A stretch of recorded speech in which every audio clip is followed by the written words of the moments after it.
श्री शिवाय नमस्तुभ्यम। सोमवार की अष्टमी, जी हाँ, सावन के महीने में आकर चली गई है, पर महादेव की कृपा हम पर फिर से हुई है और इस बार कृष्ण जन्माष्टमी सोमवार की ही आई है। जी हाँ, जो कि है 26 अगस्त की, और 26 अगस्त को है कृष्णा जी की जन्माष्टमी। कृष्ण जन्माष्टमी साथ में सोमवार की अष्टमी भी है। दोनों तिथि का योग संयोग मिला है हमें और महादेव की कृपा हम पर हुई है। कोई भी मनोकामना हो, मनोकामना पूर्ति के लिए आप यह विशेष उपाय अवश्य कीजिए। आप अपनी आवश्यकता के अनुसार एक या एक से अधिक उपाय एक ही दिन में कर सकते हैं। इन उपाय को करने के लिए अगर मान लो आप एक दिन में एक उपाय कर रहे हैं या एक से अधिक उपाय कर रहे हैं, सबका टाइमिंग अलग अलग रखें। ऐसा नहीं है कि उपाय करने गए तो एक साथ सभी उपाय करके आ गए। अलग अलग समय जाकर आप अलग अलग उपाय कर सकते हो, पर एक मनोकामना के लिए एक ही उपाय आपको करना चाहिए। चलिए वीडियो शुरुआत करते हैं। स्वागत है मोदी ऑफिशियल चैनल पर। अगर आप लोगों ने अभी तक चैनल को सब्सक्राइब नहीं किया है तो प्लीज़ चैनल को सब्सक्राइब कीजिएगा और कमेंट में श्री शिवाय नमस्तुभ्यम कृष्ण जी की जन्माष्टमी की शुभकामनाएं अवश्य लिखिएगा। पहला उपाय, जिंदगी में जीवन में बहुत ज़्यादा दुख है, तकलीफ है, संकट है और समस्याएं है। कह सकते हैं कि किसी ने ऐसा कह दिया कि इसका ये दुख तो कभी समाप्त होने ही वाला नहीं है। ये जैसा है जैसा कि तैसा ही रहेगा, कभी भी तरक्की नहीं कर पाएगा, कभी भी उन्नति नहीं कर पाएगा। इसके जीवन से ये समस्या कभी दूर होगी ही नहीं होगी। ऐसा होता है ना, कभी कभी लोग कह देते हैं कि ये व्यक्ति जो जैसा है ना ये हमेशा ऐसी रहेगा, कभी भी आगे नहीं बढ़ पाएगा, कभी भी उसकी उन्नति नहीं हो पाएगी, कि इसकी जो ये मनोकामना है वो मनोकामना कहीं पूरी नहीं हो पाएगी। तो अगर आपके साथ भी ऐसा कुछ हो रहा है और आपकी कोई विश है, कोई मनोकामना है जो काफ़ी समय से पूरी नहीं हुई है, तो आप सोमवार की अष्टमी के दिन यह विशेष उपाय अवश्य कीजिएगा। साल भर में 2 या 3 ऐसी अष्टमी पड़ती है जो सोमवार की रहती है, और इस बार तो सोमवार की कृष्ण जन्माष्टमी है, तो मौका बहुत अच्छा मिला है। हमें करना क्या है, देखिए, आपको लेना है एक बेलपत्री, ठीक है, और आपको लेना है शुद्ध देसी गाय का दूध। जी हाँ, वो भी सुबह सुबह का दूध गाय माता का, और आपको लेना है शुद्ध देसी गाय माता का घी, ठीक है। बेलपत्री की जो ऊपर वाली पत्ती है, उस ऊपर वाली पत्ती पर आपको लगाना है दूध की एक बिंदी, मात्र एक बिंदी लगाना है। तो ऐसा नहीं कि आपको बहुत सारी मात्रा में दूध चाहिए। आप दुकान पे जाएंगे, डेयरी पे जाएंगे और कहेंगे कि हमको 1 चम्मच दूध भी मिल जाए तो हमारे लिए पर्याप्त रहेगा, ठीक है। तो आपको क्या करना है, ऊपर वाली पत्ती पर एक दूध की बिंदी लगा देना है। अब नीचे की जो दोनों पत्तियां हैं, उन नीचे की दोनों पत्ती पर आपको घी की एक एक बिंदी लगा देना है।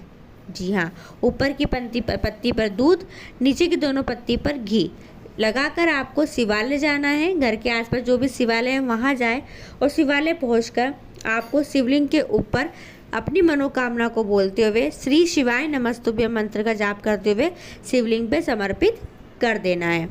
करके देखना, आपको खुद परिवर्तन देखने को मिलेगा कि हाँ, बाबा ने हमारी सुन ली है। तो ये विशेष उपाय आपको सोमवार की अष्टमी पर करना है।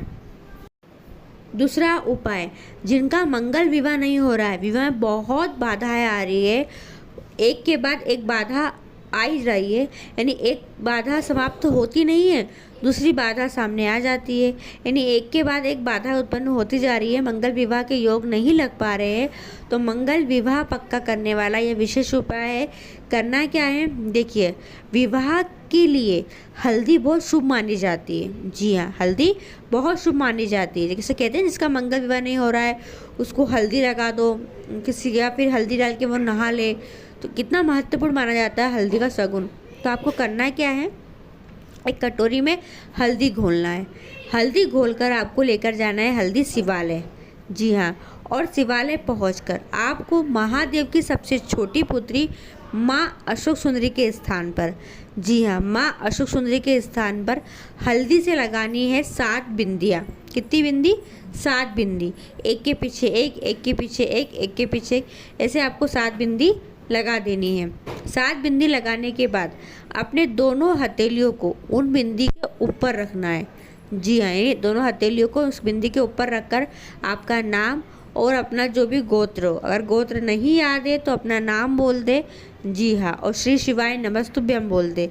बोलने के बाद अब आपने बिंदी के ऊपर हथेली रखी है, तो हथेली पर तो हल्दी लगी जाएगी, ऑटोमेटिक हल्दी लग जाएगी। तो उस हल्दी के हाथ से आपको छापे लगाना है। जी हाँ, छापे किसको बोलते हैं, नहीं समझ में आया तो आप वीडियो में देख सकते हैं।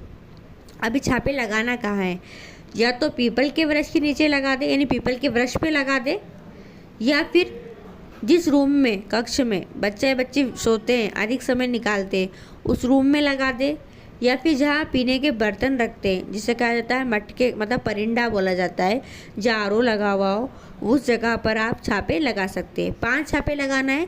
देखो, दोनों हाथ दीवार में लगाओगे तो 2 छापे, वापस से लगाओगे तो 2 छापे कितने हो गए, 4, और एक सीधे हाथ का छापा 5।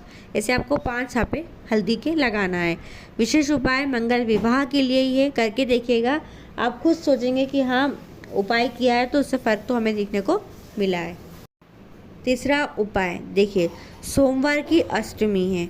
जी हाँ, अगर कोई उपाय आप नहीं कर पाते, आपको उपाय डिफ़िकल्ट लगते हैं या समय नहीं रह पाता है कि हम कोई उपाय कर सके, तो आपको सोमवार के अष्टमी के दिन शाम के समय तो फ्री हो जाते हैं, शाम के समय आपको यह उपाय करना है। आपको क्या करना है, दीपक प्रज्वलित करना है। जी हाँ, और कौन सी बाती के, तो चाहो तो गोल बाती के, चाहो तो लंबी बाती के। जी हाँ, मात्र दीपक प्रज्वलित करने से आपकी वो मनोकामना पूरी हो जाएगी। मनोकामना कैसे पूरी होगी, क्या करना है, तो देखिए, सबसे पहला जो दीपक लगाओगे वो आप लगाना बेलपत्री के वृक्ष के नीचे, ठीक है, यानी बेलपत्री के वृक्ष की छांव में बैठ जाओ और दीपक को प्रज्वलित कर दो। गोल बाती का घी का लगा सकते हैं, ठीक है। दूसरा दीपक का लगाओगे, दूसरा दीपक लगाना है आपको पीपल के वृक्ष के नीचे। हाँ जी, दूसरा दीपक पीपल के वृक्ष के नीचे। तीसरा दीपक लगेगा आंवला के वृक्ष के नीचे। कहाँ लगेगा, आंवला के वृक्ष के नीचे। चौथा दीपक लगेगा शिवालय में।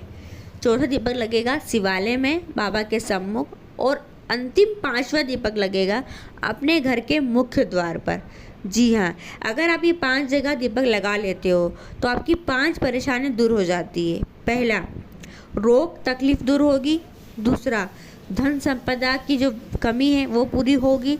तीसरा, पितृदोष लगे हैं तो वह दूर होगी। चौथा, संतान प्राप्ति, मनोकामना पूर्ति, वह पूरी होगी। 5वां, महादेव की कृपा आपके घर पर होगी और आपके घर की जितनी परेशानी है सब दूर होगी, और घर के सभी लोग सकुशल रहेंगे, मंगल रहेंगे, और घर में आनंदमय सुखमय जीवन व्यतीत रहेंगे। ये 5 जो दीपक लगते हैं, ये 5 दीपक आप किसी मनोकामना के लिए लगा सकते हो, और 5 दीपक लगाने से 5 मनोकामनाएं आपकी एक ही बार में पूरी हो जाती है। तो जन्माष्टमी का दिन रहेगा 26 अगस्त को, भूलना मत। कुछ भी हो जाए पर ये 5 दीपक वाला उपाय तो आप अवश्य कीजिएगा, क्योंकि कई वर्षों बाद ऐसा हुआ है कि कृष्ण जन्माष्टमी सोमवार की आई है। 5वां उपाय देखिए, अगर आपके घर में छोटे से लड्डू गोपाल है, जी हाँ, लड्डू गोपाल अगर आपके घर में है, तो जन्माष्टमी के दिन आपको अपने घर में एक छोटा सा कार्य अवश्य करना चाहिए। प्रयास कीजिए कि वह कार्य आप कर सके। अगर लड्डू गोपाल आपके घर में है, लड्डू गोपाल अगर है आपके घर में, तो उन्हें दूध से जल से स्नान अवश्य कराएं। जन्माष्टमी के दिन स्नान कराने के बाद उन्हें न्यू वस्त्र, यानी नए वस्त्र अवश्य धारण कराएं। साथ में उनके लिए एक छोटा सा पालना अवश्य घर के अंदर बनाएं। आजकल तो पालने मार्केट में बने बनाए मिलते हैं, आप ला सकते हैं, और उसमें आप लड्डू गोपाल को बिठा दीजिए, और जैसी आपको पूजन करना आती है वैसी पूजन अवश्य कीजिएगा। ऐसा कहते हैं कि अगर हम घर के अंदर लड्डू गोपाल का पालना लगाते हैं, उनको झूला झुलाते हैं, उनको श्रृंगार करते हैं जन्माष्टमी के दिन, तो कृष्णा जी की कृपा तो हम पर होती है, साथ में महादेव की कृपा भी हम पे मिलती है। यानी हम जिस भी कामना से, अगर अष्टमी के दिन, देखो साधारण दिनों पे तो हम पूजा अर्चना करते ही करते, पर अगर हम विशेष तिथि पर, यानी जन्माष्टमी पर कृष्णा जी की इस तरह से पूजन अर्चना, तो महादेव अत्यधिक प्रसन्न होते हैं। क्योंकि आपने शिव पुराण कथा भी सुन रखी है और भागवत गीता भी सुन रखी है, तो आप सबको पता ही है कि महादेव विष्णु जी की पूजन अर्चना करते हैं और विष्णु जी महादेव की पूजन अर्चना करते हैं। तो ध्यान रखिएगा, ये बहुत अच्छा दिन मिला है हमें, जिससे हम कृष्णा जी और महादेव दोनों को प्रसन्न कर सकते हैं। तो यह विशेष उपाय है जो आप सोमवार की अष्टमी पर कर सकते हैं। अगर उपाय में कोई कन्फ्यूजन लगे तो आप कमेंट करके पूछ सकते हैं। वीडियो पसंद आती है, आपके लिए उपयोगी रहती है, तो प्लीज़ और लोगों तक जरूर शेयर कीजिएगा। श्री शिवाय नमस्तुभ्यम, हर हर महादेव।